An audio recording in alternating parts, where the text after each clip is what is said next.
마음을 정돈하시고 2020년 5월 17일 주일 예배를 성삼위 하나님 앞에 드리도록 하겠습니다. 하나님은 영이시니 예배하는 자가 영과 진리로 예배할지니라.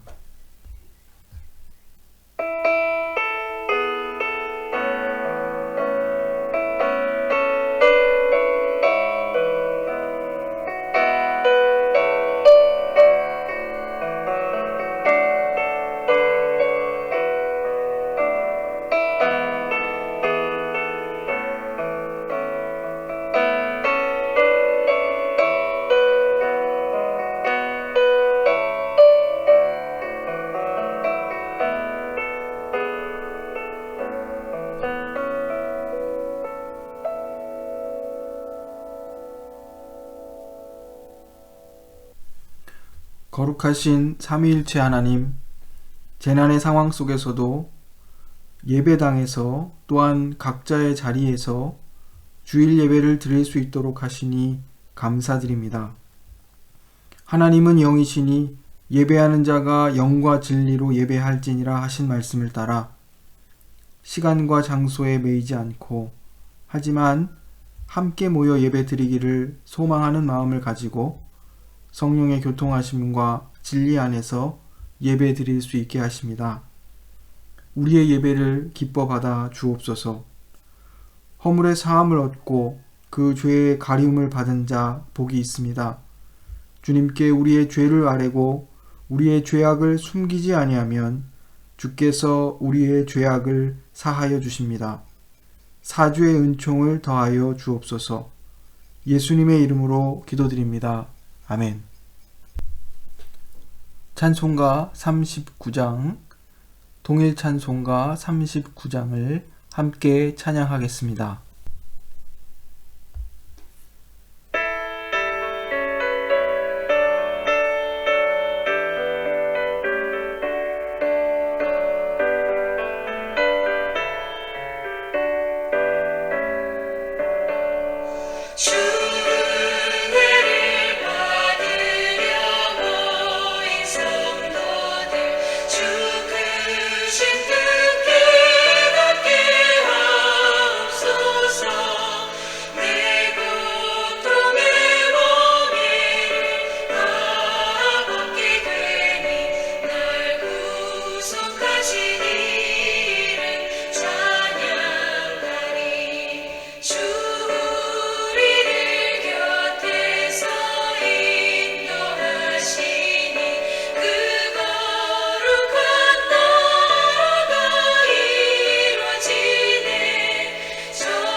교동문 70번 이사야 42장입니다. 교동문은 주보 4면에 있습니다. 함께 교독하시겠습니다. 내가 붙드는 나의 종, 내 마음에 기뻐하는 자, 곧 내가 택한 사람을 보라. 내가 나의 영을 그에게 주었은즉 그가 이방의 정의를 베풀리라. 그는 외치지 아니하며 목소리를 높이지 아니하며 그 소리를 거리에 들리게 하지 아니하며 상한 갈대를 꺾지 아니하며 꺼져가는 등불을 끄지 아니하고 진실로 정의를 시행할 것이며 그는 쇠하지 아니하며 낙담하지 아니하고 세상에 정의를 세우기에 이르리니 섬들이 그 교훈을 앙망하리라.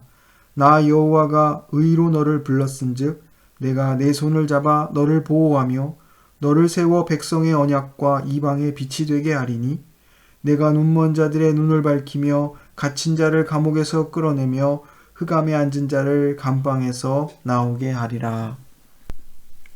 사도신경으로 우리의 신앙을 고백합니다.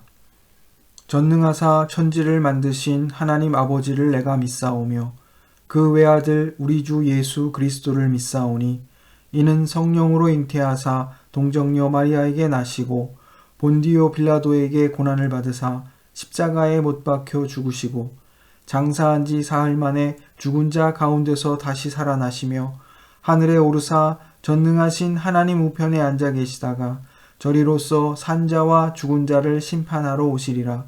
성령을 믿사오며 거룩한 공회와 성도가 서로 교통하는 것과 죄를 사하여 주시는 것과 몸이 다시 사는 것과 영원히 사는 것을 믿사옵나이다. 아멘. 함께 기도하시겠습니다. 사랑의 아버지 하나님, 이 시간 우리의 영혼이 성삼위일체 하나님 앞에 절하며 나아갑니다. 우리의 찬송과 기도를 기쁘게 받아 주옵소서. 또한 하늘의 신령한 은혜와 위로를 우리에게 내려 주옵소서. 이 시간 말씀을 통해 우리를 교훈하여 주옵소서. 죄와 욕심에 이끌려 말씀에 순종하지 못하고 말씀에 미치지 못했던 지난 한 주간의 삶을 회개합니다.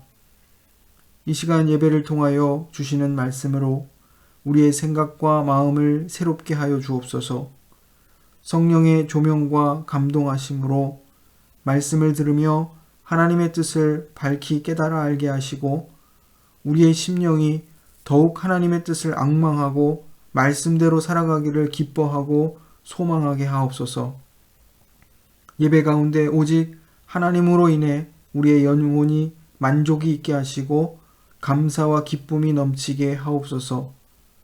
함께 예배드리는 우리의 자녀들에게 은혜를 베푸셔서 믿음의 자녀들로 바르게 성장하도록 인도하옵소서.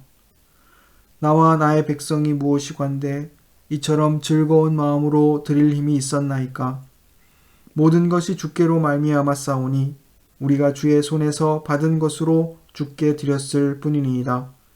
이 시간 우리가 주께 받은 것 중에 지극히 적은 일부를 주님께 돌려드립니다. 이것을 드림으로 우리가 주께 속한 백성임을 고백합니다. 또한 이 헌금에 우리를 담아 드리옵나니 주여 우리를 받아 주옵소서. 드려진 헌금이 주의 몸된 교회를 잘 유지하고 전도하고 구제하고 교육하고 봉사하는 일에 바르게 사용되도록 지키고 인도하옵소서. 예수님의 이름으로 기도드립니다. 아멘. 봉헌찬송 549장 찬양하시겠습니다.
쉽게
오늘 봉헌 본문은 에베소서 1장 22절과 23절 말씀입니다.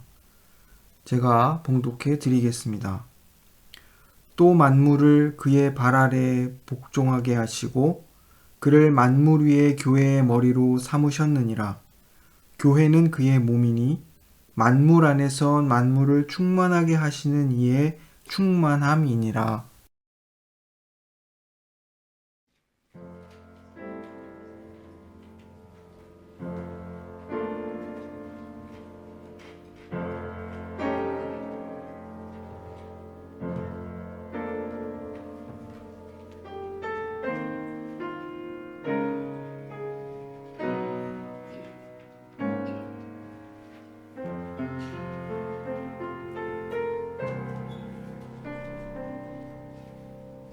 나를 지으신 이가 하나님,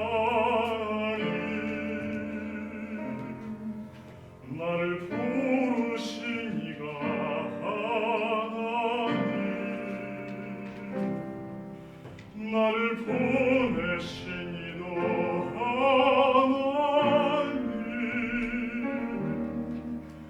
나의 나 된 것은 다 하나님을 나의 달려갈 길 가나도록 나의 마지막 못 다하도록 나로 그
오늘 나눌 하나님의 말씀은 마가복음 3장 7절로 19절까지 말씀입니다.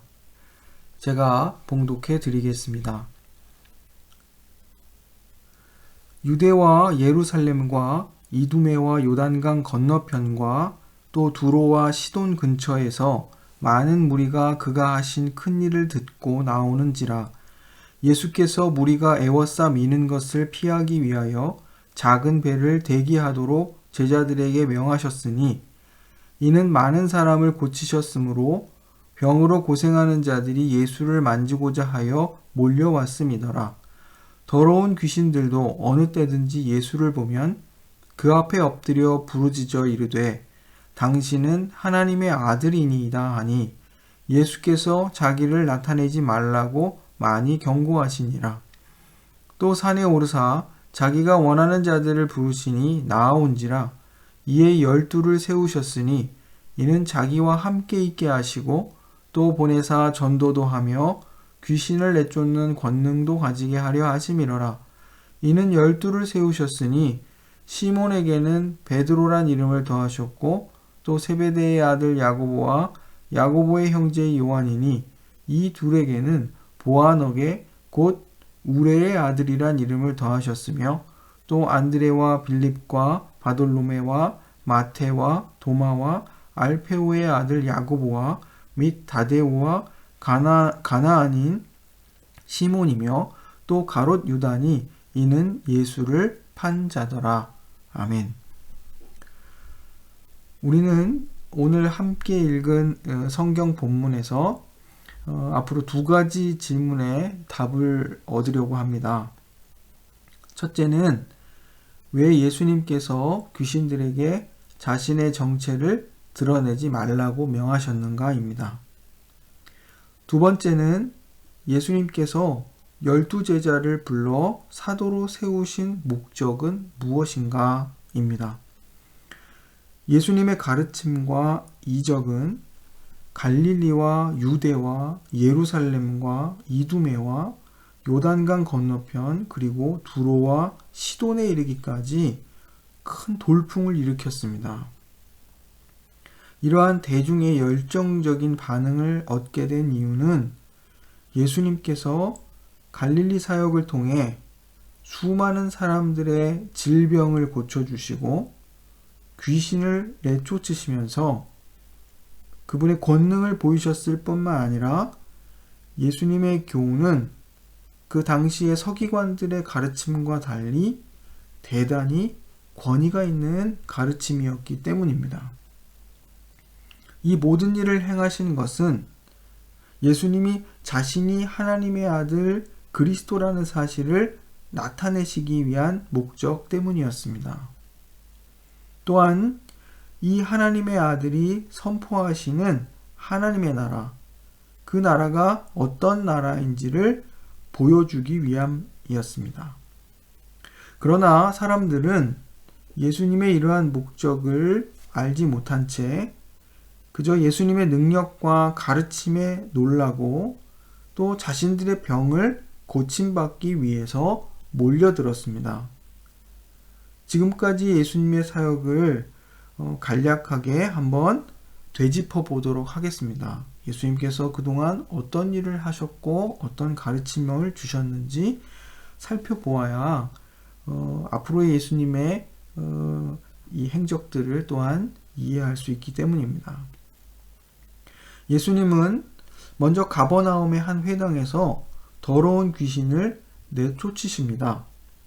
이를 통해서 하나님의 아들로서 권위를 나타내셨습니다. 축귀 사역은 하나님의 통치가 회복되는 증거였습니다. 스가랴서 13장 2절 말씀을 통해 우리가 그것을 확인할 수 있습니다. 하나님의 능력이 사탄의 세력을 몰아내는 것, 즉 하나님의 나라가 임하고 죄와 사망이 지배하던 땅이 회복되는 것을 의미합니다.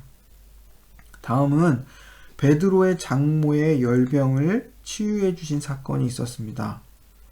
레위기 26장 16절을 보시면 그곳에서 열병은 하나님과의 언약을 배반했을 때 주어지는 심판의 형벌로 묘사되고 있습니다. 그러므로 예수님께서 특별히 열병을 고쳐주셨다는 것은 열병의 치유를 통하여 하나님의 언약을 배반하여 심판의 형벌 중에 있는 백성들을 회복시켜서 다시 그 언약에 순종하게 하시는 구원의 주가 되신다는 사실을 나타내시려는 그런 의도를 담고 있습니다. 그래서 베드로의 장모의 열병이 떠나자 그녀가 수종들었다, 이런 기록을 갖고 있는 것을 보게 됩니다. 열병이 떠나고 그 결과로서 하나님께 순종하게 되었다, 이런 의미가 그 안에 암시되어 있는 것입니다. 다음은 한 나병 환자를 치유하심으로써 하나님과 그 백성 사이를 가로막고 있었던 죄와 부정함을 제거하시는 그 예수님의 어떤 역할을, 사역을 나타내 보여주십니다. 다음은 가버나움에서 중풍병자를 고치신 사건이 있었는데, 이 중풍병자를 고치시면서 굳이 내 소자야 내 죄의 용서함을 받았느니라 이렇게 말씀하심으로써 예수님이 죄 사하는 권세가 있는 분임을 나타내 보여주십니다. 그 다음의 이야기는 예수님께서 세관원이었던 레위를 부르신 사건입니다. 죄인이요 부정한 자였던 그 세관원 레위를 하나님 나라의 일꾼으로 부르셨습니다. 이를 통해서 병든 자에게 의사가 필요한 것처럼 예수님 자신이 죄인의 구주로, 죄인을 구원하러 오시는 구원자로서 오신 메시아다, 이런 사실을 또한 가르쳐 주십니다. 바리새인들이 예수님의 제자들이 금식하지 않는 것을 책망하고 비난한 적이 있습니다. 이때 예수님께서 말씀하시기를 혼인집 손님들이 신랑과 함께 있을 동안에는 금식할 수 없다고 말씀하십니다. 그래서 예수님과 함께 있는 동안에는 금식할 이유가 없다, 이렇게 교훈하시는 겁니다. 그런데 이것을 통해서 바리새인들은 철저한 율법 준수와 경건을 통해 하나님의 나라를 회복하려 하던 사람들이었습니다. 그런데 낡은 부대와 같은 그들의 종교적 열심과 경건으로는 새 포도주와 같은 그리스도와 함께 도래하는 하나님의 나라를 담을 수 없다고 교훈하십니다.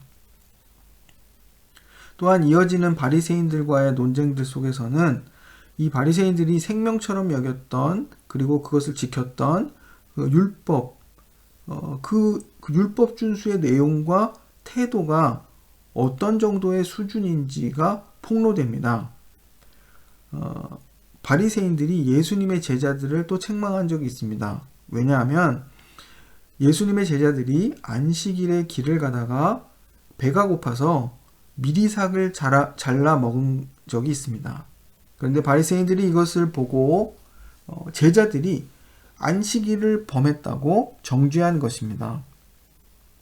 이를 통해서 그 당시에 바리새인의 서기관들이 가지고 있었던 율법 준수의 수준이 어느 정도였는지가 폭로되고 있습니다.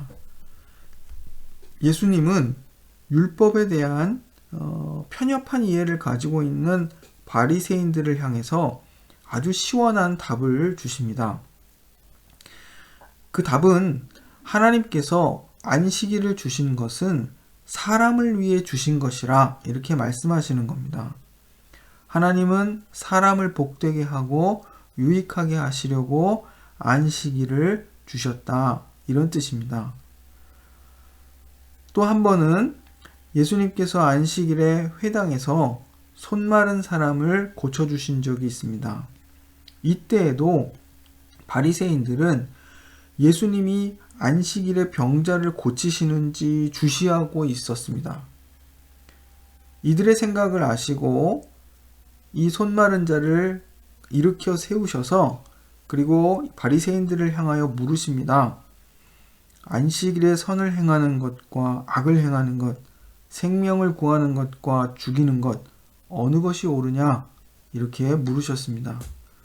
무엇이 옳은지, 무엇이 옳은 답인지 아주 명확했지만 바리새인들은 그들의 마음의 완악함 때문에 대답하지 않았습니다.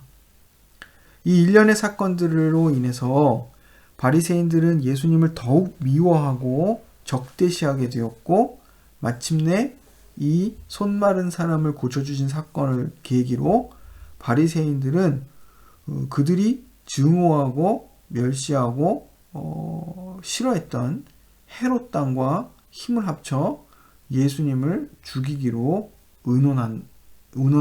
의논하게 됩니다. 이 사실이 지난 시간까지 우리가 살펴본 내용의 간략한 요약입니다. 여기까지가 예수님께서 본격적으로 하나님의 복음을 전파하시고 하나님의 나라가 가까웠으니 회개하고 복음을 믿으라고 하시며 사역을 시작하신 후 지금까지 전개된 그 이야기들의 요약입니다. 예수님의 사역과 교훈을 통해 그가 전파하신 복음의 내용과 하나님 나라의 성격을 이해하기 위해서 이렇게 다시 한번 되짚어 보게 되었습니다.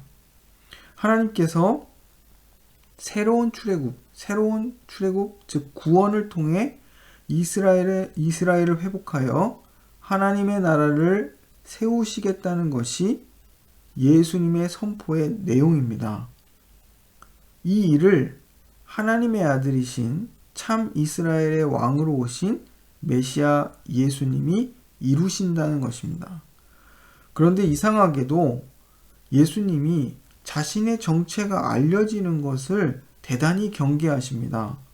왜 그럴까요? 예수님께서 나병 환자를 깨끗하게 해주신 후에도 그에게 말씀하시기를 아무에게도 알리지 말라 그렇게 말씀하시고 오직 제사장에게만 가서 그 깨끗하여진 것을 확인받으라고 말씀하십니다. 또 여러 귀신 들린 자들을 고쳐주신 적이 있는데 그때마다 귀신들이 예수님이 하나님의 아들 또 거룩한 하나님의 거룩한 자라는 사실을 알아봤었습니다. 그때도 예수님께서 꾸짖으시며 잠잠하라고 하십니다. 지금까지 예수님은 이처럼 새로운 출애굽, 진정한 이스라엘의 회복을 위해 보냄을 받은 하나님의 아들이시며 구원자이심을 나타내셨습니다. 그러나 예수님의 사역과 교훈에도 불구하고 예수님이 누구신지 알지 못했던 당대의 유대 종교 지도자들은 바리새인과 헤롯 당과 같은 그러한 사람들은 예수님을 배척하고 죽일 계획을 세웁니다. 그들은 그저 예수님을 율법의 파괴자 혹은 하나님을 모독하는 자, 또 백성들을 현혹하는 거짓 선지자나 혁명가 정도로 오해했습니다. 하지만 갈릴리와 유대 전역에서 많은 사람들이 예수님께서 하신 큰 일들을 듣고 예수님께 나아왔습니다. 얼마나 많은 사람들이 예수님의 소문을 듣고 몰려왔는지 무리들이 애워싸 미는 것을 피하기 위해서 갈릴리 바닷가에 작은 배를 띄웠다 이렇게 기록하고 있습니다. 예수님께서 수많은 사람들을 고쳐주셨기 때문에 사람들은 생각하기를 예수님을 만지기만 해도 자신들의 병이 나을 수 있을 것이다 이렇게 생각했던 것으로 보입니다. 또한 더러운 귀신들이 어느 때든지 예수님을 보면 그 앞에 엎드려 부르짖으며 당신은 하나님의 아들이니이다 라고 말했다고 오늘 11절, 12절 말씀이 기록하고 있습니다. 하지만 예수님께서는 자기를 나타내지 말라고 꾸짖으십니다. 예수님이 이렇게 하신 이유는 예수님은 오해를 피하고 싶으셨기 때문입니다. 귀신들은 예수님의 정체를 알았지만 여전히 사람들은 예수님을 바르게 이해하지 못할 뿐만 아니라 예수님을 심각하게 오해하고 있었기 때문입니다. 제자들도 예수님이 누구신지 이제 조금씩 겨우 추측하기 시작할 뿐이었습니다. 앞서 말씀드린 것처럼 예수님은 자신을 알아보는 귀신들만 꾸짖으신 것이 아닙니다. 사람들이 예수님께서 하나님의 아들 메시아로 오셨다는 사실을 이해하지 못한 채 오직 자신들의 질병을 고침받기 위해 나오는 것을 경계하십니다. 그래서 나병 환자에게도 그의 깨끗해진 사실을 제사장 외에 아무에게도 알리지 말라고 하신 것입니다. 예수님께서 이렇게 경계하셨음에도 불구하고 이 퍼져나가는 소문을 막을 수 없었습니다. 질병으로 고생하는 수많은 사람들이 여러 지역으로부터 예수님을 찾아왔습니다. 이러한 대중의 열광적인 반응 속에서 예수님에 관한 소문, 즉 예수님이 하나님의 아들로, 즉 이스라엘의 참 왕인 메시아로 불려진다는 소문이 그 당시 왕이었던 헤롯 안티파스에게 들린다면 그가 결코 가만히 있지 않을 것이 분명했습니다. 예수님은 이러한 오해를 피하기 위해서 자신이 하나님의 아들로 드러나는 것을 경계하셨습니다. 사실은 하나님의 아들로서 바르게 이해되기를 원하셨기 때문에 경계하신 것입니다. 왜냐하면 예수님의 하나님 아들 되심, 예수님의 하나님의 아들 그리스도 되심은 오직 예수님의 십자가 죽음과 부활을 통해서만 바르게 이해될 수 있기 때문입니다. 사람들은 이스라엘의 회복을 자신들의 방식으로 이해하고 기대하고 있었습니다. 이미 오래전에 하나님의 심판의 시기가 끝나서 그 치욕스러웠던 바벨론 유수로부터 유대 땅으로 귀환했지만 이스라엘 백성들은 여전히 온전한 이스라엘 나라를 이루지 못하고 여러 이방 나라들의 간섭과 통치 아래 고통받아 왔고 지금도 로마 제국의 통치 아래 있는 상황이었습니다. 당대의 유대인들은 이러한 상황에서 완전한 독립을 이루고 위대한 나라를 다시 세우는 것을 이스라엘의 회복이라고 생각했습니다. 그런데 구약 선지자들이 예언한 이스라엘의 회복은 단지 한 나라, 이스라엘이라는 그 국가의 회복에 국한된 것이 아니라 우주적인 하나님의 구원과 회복, 즉 재창조를 의미하는 것이었습니다. 하나님의 아들 메시아를 보내셔서 사탄의 세력을 굴복시키시고 죄와 죽음의 권세에 매여 있는 하나님의 백성들을 구원하시고 인간의 타락으로 인해 함께 신음하게 된 피조 세계를 회복하시는 참으로 우주적인 구원을 의미하는 것이었습니다. 이스라엘의 회복이라는 말 안에 이렇듯 큰 우주적인 하나님의 구원이 담겨 있었던 것입니다. 이러한 하나님의 구원 계획은 하나님의 아들의 고난과 죽음과 부활을 통해서 이루어지는 것이었습니다.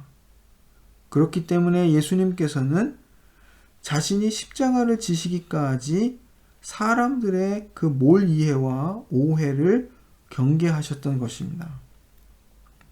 귀신들은 예수님의 정체를 알고 그것을 폭로하지만 그것 역시 예수님이 십자가를 지시기 전까지는 예수님이 어떤 하나님의 아들 메시아로 오셨는지를 사람들에게 이해시키는데 아무런 도움이 되지 않음을 아셨습니다. 앞으로 예수님께 병고침을 받기 위해서 또한 가르침을 듣기 위해서 몰려온 수많은 군중들은 예수님을 그들의 왕으로 삼고 싶어 합니다. 예수님은 메시아로서 구약의 예언들을 성취하기 위해 또 병을 고쳐주시며 또 불쌍히 여겨주시며 회복시키시는 일을 하면서 계속해서 그 하나님의 사역을 이어가시지만 군중들의 오해와 그릇된 기대들과 거리를 두고 계십니다. 우리는 예수님께 어떤 기대를 가지고 살아가고 있습니까? 거꾸로 우리는 주님이 우리에게 기대하시는 것이 무엇인지를 또 잘 이해하고 있습니까? 예수님에 대한 사람들의 오해를 보면서 우리 자신을 한번 돌아보았으면 좋겠습니다. 과연 우리는 하나님의 아들 구원자 예수 그리스도를 바르게 이해하고 있는지, 우리가 주님을 따를 때에는 어떤 이유 때문에 그분을 따르고 있는지, 주님은 무엇 때문에 우리를 부르고 계신지, 이러한 사실들을 오늘 말씀을 통해서 한번 깊이 생각해 보았으면 합니다. 다음 단락은 하나님 나라의 비밀을 다루는 6장 6절까지의 큰 단락의 시작입니다. 12제자를 부르시는 사건이 바로 이 단락입니다. 예수님께서 이번에는 산에 오르셔서 자기가 원하는 자들을 부르시니 나와왔다 13절에 기록하고 있습니다. 예수님께서 그들을 12제자 그리고 사도로 세우셨습니다. 하나님께서 이스라엘 백성들을 애굽의 종살이에서 구원하셔서 하나님의 말씀으로 통치를 받는 하나님의 백성으로 삼으시는 일, 즉 이것을 이스라엘을 창조하신 일이라 말합니다. 그런데 이 일이 산을 배경으로 이루어졌습니다. 출애굽기 19장 20장을 보시면 하나님께서 그 백성을 시내산에 부르셔서 말씀을 주시는 장면이 나옵니다. 이처럼 이스라엘을 창조하시는 일이 산을 배경으로 이루어졌듯이 이제 새로운 이스라엘이 산을 배경으로 창조되기 시작합니다. 12이라는 숫자는 이스라엘 12지파와 관련이 있습니다. 유대인이라면 누구나 이 장면을 보며 사라지고 소멸되어 버린, 그래서 회복되어야 할 자신들의 12지파를 떠올릴 것이 분명합니다. 그러므로 예수님께서 12제자를 세우신 것은 이스라엘을 회복하시려는 의도를 암시하고 있습니다. 이를 통해 북왕조 이스라엘이 망한 후 사라져버린 10지파들이 종말에 회복되어 이스라엘이 다시 12지파로 회복되리라는 유대인들의 기대가 이제 성취되기 시작했습니다. 선지자들은 이러한 회복의 때를 이야기했고 또 많은 유대인들이 그때가 오기를 기다렸습니다. 그들은 하나님이 모든 것을 돌이키시고 그들을 다시 한번 위대한 민족으로 만드실 날이 올 것이라 믿었습니다. 예수님께서 무리로부터 12명을 따로 불러 그들에게 특별한 지위와 사명을 주셨을 때 그 소식을 들은 사람이라면 누구나 예수님의 의도를 놓칠 수 없었을 것입니다. 예수님은 그의 사역을 통해 단순히 자신이 위대한 의사나 능력 있는 선지자 정도로 스스로를 나타내시고자 한 것이 아닙니다. 예수님은 자신의 메시아 사역을 통해 이스라엘을 회복하실 때가 이르렀음을 지금 나타내고 계시는 것입니다. 이것은 앞서 말씀드린 바와 같이 이스라엘 민족에 국한된 국가적 회복이 아닙니다. 이스라엘의 회복이라고 비유되었지만 그것은 천하 만민이 하나님께 예배드리며 모든 피조 세계가 회복되는 우주적인 하나님의 구원 계획을 뜻하고 있는 것입니다. 예수님이 이들을 사도로 세우신 목적도 예수님이 오신 목적을 이들과 함께 이루시기 위해서였습니다. 제자들을 사람들 가운데 보내셔서 전도하게 하시고 귀신을 내쫓는 권능을 주십니다. 하나님의 나라를 전하는 것과 축기 사역은 이스라엘이 회복될 때 발생하는 것이고 메시아 시대의 특징으로 여겨졌습니다. 12제자를 세운 목적이 복음을 전하고 귀신을 내쫓는 것이라는 오늘 3장 15절의 이 진술은 12제자를 세운 목적이 이스라엘의 회복임을 알려주고 있는 것입니다. 이 제자들을 불러 하나님의 그 우주적인 구원 계획에 동참시키시고 그 계획의 일꾼들로 부르고 계시다, 이런 뜻입니다. 세상은 자기의 상황에 따라서 교회를 이해해버리고 또 오해하는 경우가 있습니다. 그래서 어떤 때에는 교회를 끌어들이기를 원하기도 하고 어떤 때에는 교회를 적대시할 때도 있습니다. 세상이 교회를 대하는 그러한 방식입니다. 그런데 교회는 예수님의 제자로 부름받은 자들입니다. 복음을 전하고 하나님의 나라의 그 권능과 통치를 세상 가운데 나타내는 것이 교회의 사명입니다. 그런데 교회가 이 사명을 늘 한결같이 감당하는데 그 변화하는 역사적인 상황에 따라서 어떤 때에는 세상이 교회를 자기의 편으로 끌어들이기를 원할 때가 있고 어떨 때에는 그 교회를 적대시하고 밀어내고 핍박하려는 때가 있다, 이런 뜻입니다. 그러나 교회는 늘 하나님의 말씀을 따라서 하나님의 뜻을 이루는 그러한 존재입니다. 어떻게 교회는 하나님의 통치를 세상에 나타낼 수 있겠습니까? 이것은 그저 말이나 구호로 되는 것이 아닙니다. 또 캠페인이나 운동으로 되는 것이 아닙니다.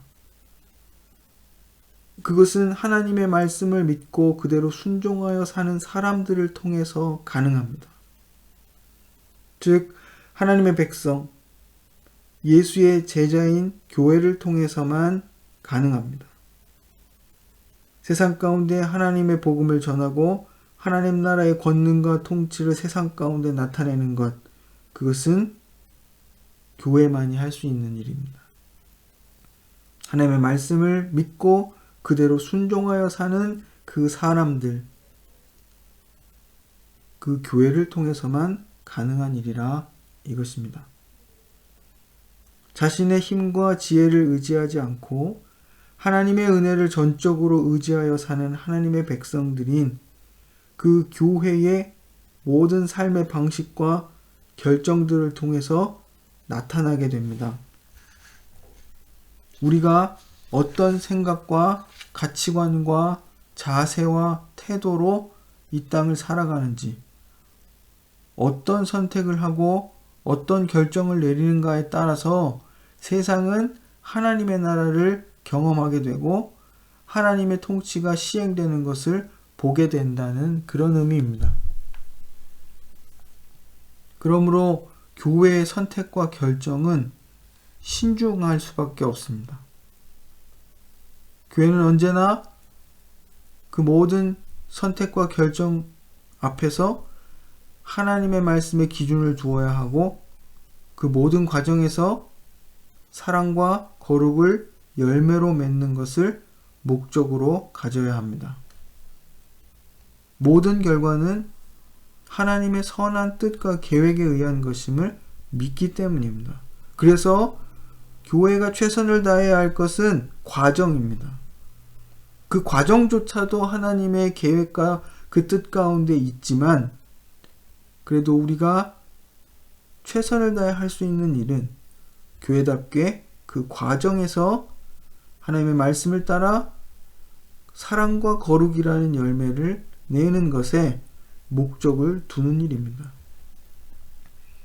교회는 하나님의 선한 뜻과 능력과 사랑을 믿고 의지하기 때문에 그 어떠한 상황과 환경 속에서도 손해를 두려워하지 않으며 언제나 옳은 것을 선택하고 어떤 경우에도 사랑하고 희생할 수 있어야 합니다. 하나님께서 그리스도가 머리 되신 교회를 통해 세상을 다스리신다고 말할 때 이처럼 교회의 중요한 역할이 그 속에 담겨 있습니다. 오늘 봉헌 본문 말씀입니다. 에베소서 1장 22절과 23절을 읽어드립니다. 또 만물을 그리스도의 발 아래 복종하게 하시고 그를 만물 위의 교회의 머리로 삼으셨느니라. 교회는 그의 몸이니 만물 안에서 만물을 충만하게 하시는 이의 충만함이니라.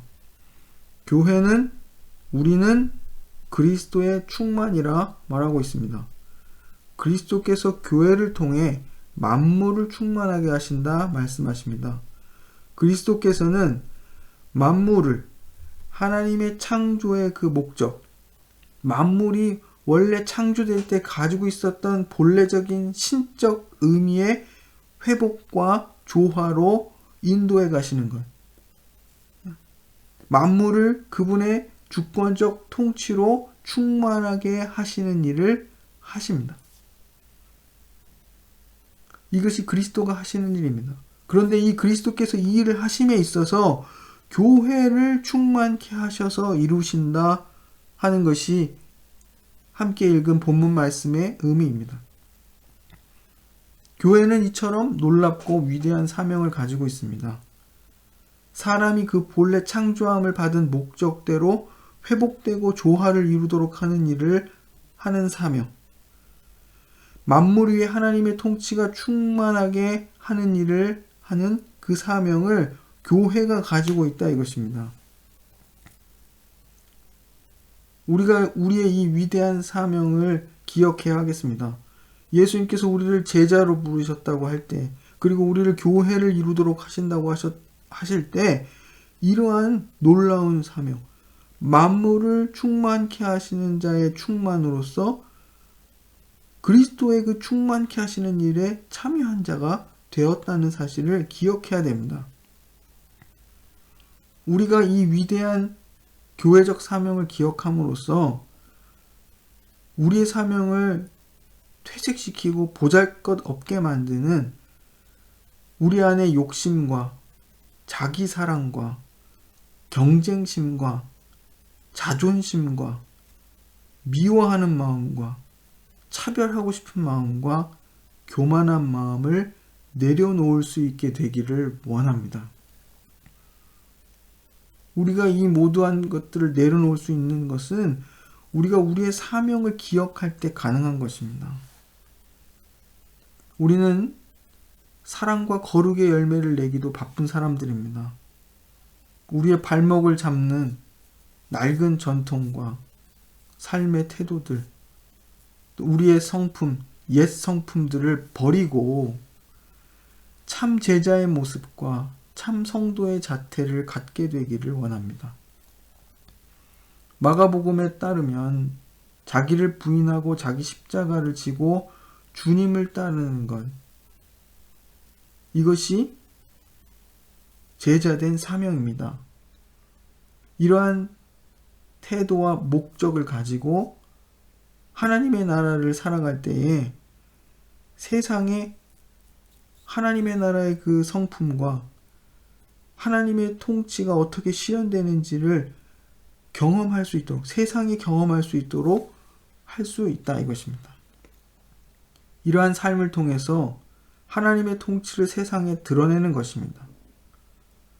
이 일을 저와 여러분 모두가 주님 앞에서 함께 감당해 갈 수 있기를 원합니다.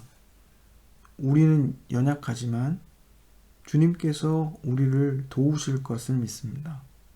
우리에게 이 위대한 사명을 맡기신 이가 우리를 이끌어 가시고 우리로 하여금 이 귀한 일들을 완수하도록 인도하실 것을 믿습니다. 기도하겠습니다. 사랑의 하나님, 예수님을 통해 하나님의 뜻을 알게 해주시니 감사드립니다. 우리를 구원하셔서 하나님의 자녀로 삼으실 뿐만 아니라 세상을 그리스도의 통치로 충만하게 하시는 일에 우리를 불러 사용하시니 참으로 영광스럽고 감사드릴 뿐입니다. 우리를 예수님의 제자로 부르시고 이 위대한 사명을 맡기셨습니다. 하나님을 사랑하고 경외하며 하나님의 기뻐하신 뜻에 따라 이웃을 사랑하고 만물을 유익하게 하므로 세상이 하나님의 통치를 경험하게 하는 일에 바르게 쓰임받는 교회가 되도록 우리 모두가 되도록 인도하여 주옵소서.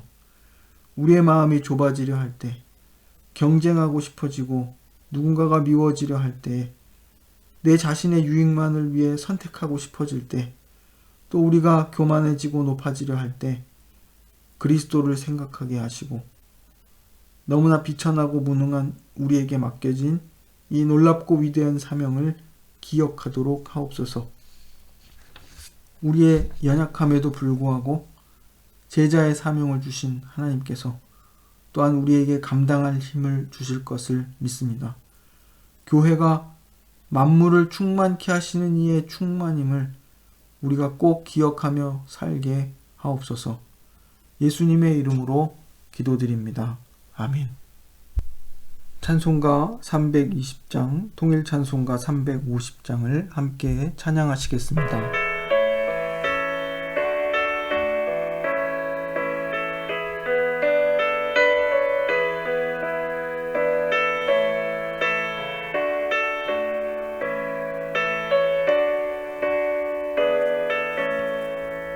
나의 죄를 정케 하사 주의 일꾼 삼으신 구세주의 넓은 사랑 항상 찬송합니다.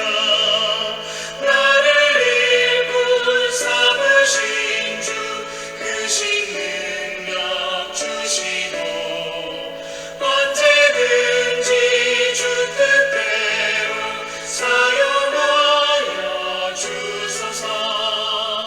내게 부어주시려고 그대의 예비하신 주 주의 은혜 채워주사 능력 있게 하소서. 나를 일꾼 삼으신 주 크신 능력 주시고 언제든지 주 뜻대로 사용하여 주소서.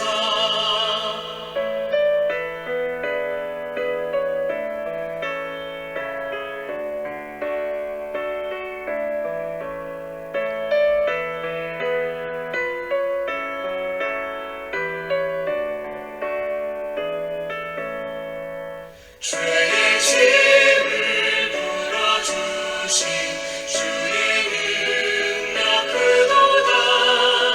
나를 피로 사신 예수 내 맘속에 오소서. 나를 일꾼 삼으신 주 크신 능력 주시고 언제든지 주 뜻대로 사용하여 주소서. 주여 내게 성령으로 충만하게 채우사 생명수가 강물처럼 흐르게 하옵소서.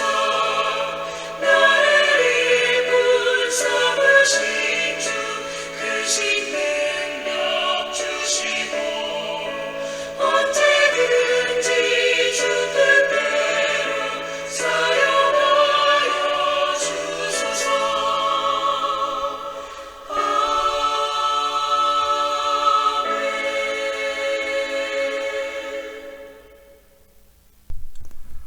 함께 기도드립니다. 사랑의 하나님, 오늘도 말씀을 통해 우리가 예수의 제자들임을 배우게 하시니 감사드립니다.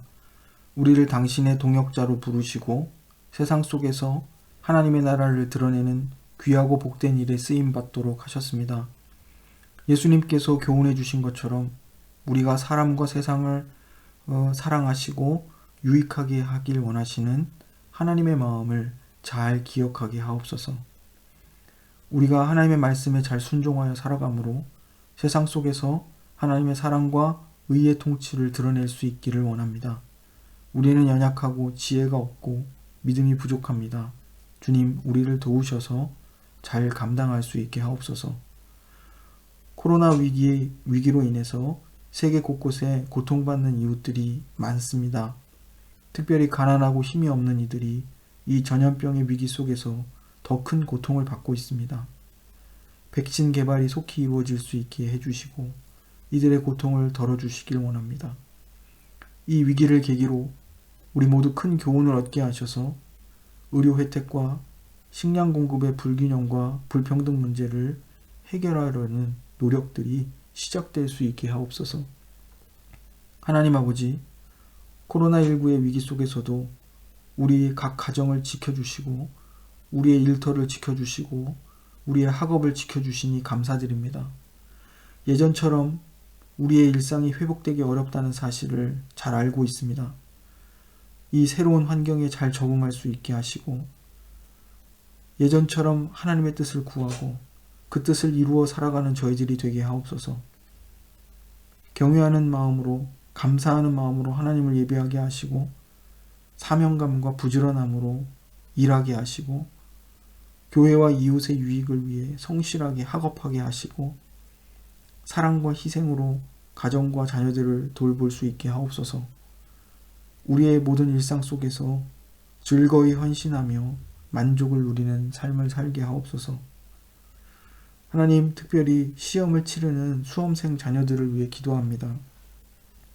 우리 자녀들에게 지혜와 용기를 주셔서 지금까지 열심히 공부해온 또 준비해온 그 실력을 잘 발휘할 수 있게 해 주옵소서.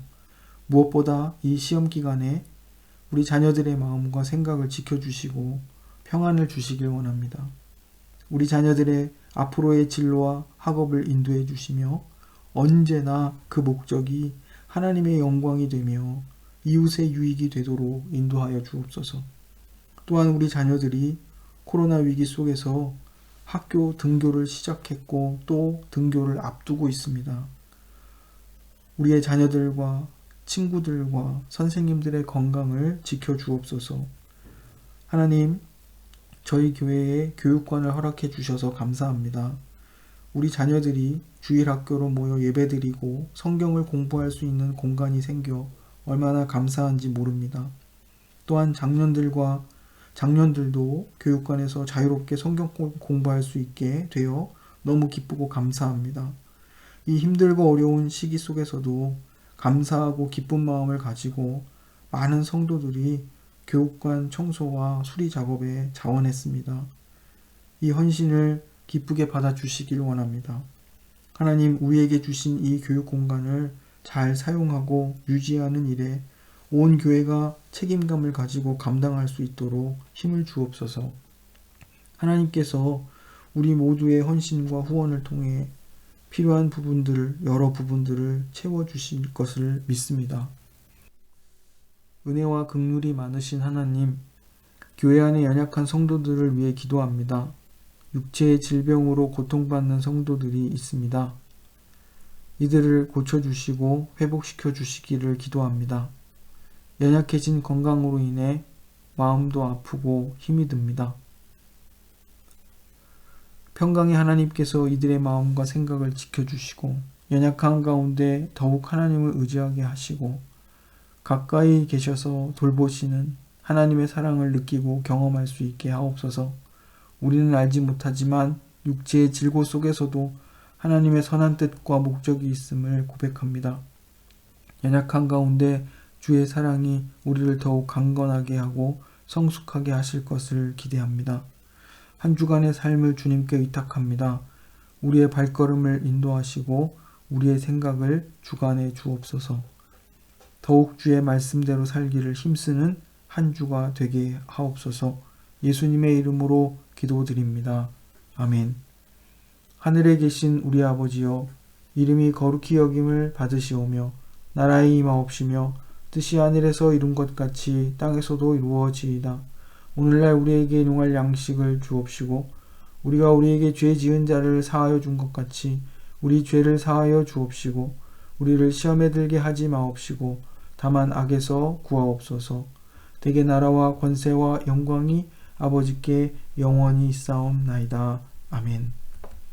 이제는 우리 주 예수 그리스도의 은혜와 아버지 하나님의 크신 사랑과 성령의 감동하심과 교통하심이 말씀을 듣고 이 말씀의 교훈대로 살아가려는 모든 심령 위에 이제로부터 영원까지 항상 함께 하시길 축원하옵나이다.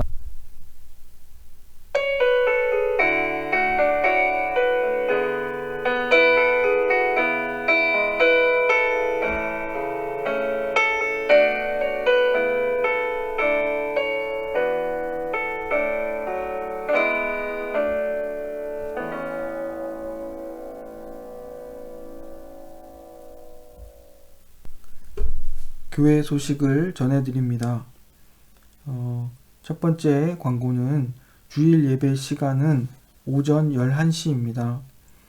방역 및 위생 규정을 지키기 위해서 참석 인원을 작년 30명으로 제한했습니다.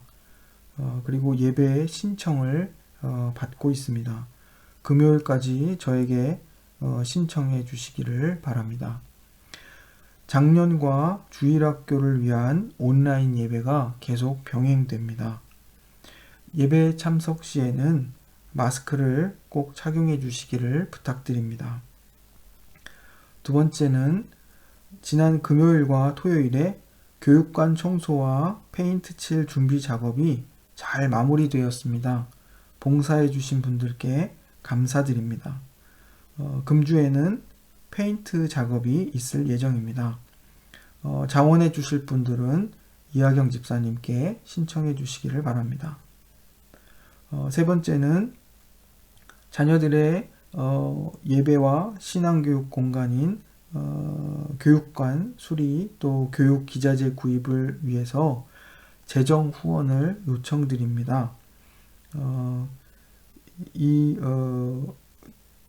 후원받은 재정을 가지고 교육관 페인트 작업 또 바닥 공사 또 각 교육부에서 각 부서에서 필요한 교육 기자재들과 교보재들을 구입하려고 합니다. 많은 후원을 부탁드립니다. 또 교육관 수리 비용 후원을 위해서 수제 마스크를 판매합니다. 김홍혜 집사님께서 수제 마스크를 직접 제작하신 마스크를 후원해 주셨습니다. 많은 구입을 또 부탁드립니다. 예배 후에 교육관 운영위원회 모임이 교육실에서 있겠습니다. 한 주간도 주님의 은혜와 평강이 각 가정과 일터 가운데 함께 하시기를 원합니다.